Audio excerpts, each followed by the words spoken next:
እግዚአብሔር በሚሰጠው ጊዜ ይሰጣል። አትጨነቁ። እርሱ ስለኛ ምን እንደሚያስፈልገን እኮ ያውቃል። ሳንለምነው ያውቃል። ሳንጠይቀው ይሰጠናል። ለምንድነው ተጨንቀን ከአእምሮ ውጭ ምን ሆነው? ለምንድነው ከመረጋጋት ምን ወጣው? በመጠን መኖርን መልመድ።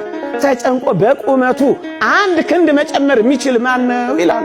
ተጨንቆ ማንም ሰው ምንም ፈቀቅ ማድረግ አይችልም። መጨነቅ ፈቀቅ አያረግም። በተለይ ወጣቶች በዚህ ዘመን ተደጋገፉ፣ ተበረታቱ። በተለይ ክርስቲያኖች እርስ በርሳችሁ ሶስት የምትበሉ ተጨንቀው የሚበሉት ላጡ አካፍሉ። ወገኖቼ ወደኛ የሚመጣ የየትኛውም ሀብት የኔና የናንተ ብቻ አይደለም። እደግመዋለሁ፣ የኔና የናንተ ብቻ አይደለም። እንድናከፋፍል ነው ለኔና ለናንተ የተሰጠ። ብቻህን እንድትጨርሰው አይደለም እግዚአብሔር የሀብትን ጸጋ አንተ ጋር ያጎናጸፈው። እንድታከፋፍልለት ነው ወደ አንተ የመጣው። የወንጌላችን ትልቁ ተልእኮ ስጦታ ነው። እኛ እንኳን የዳነው በስጦታም አይደለም።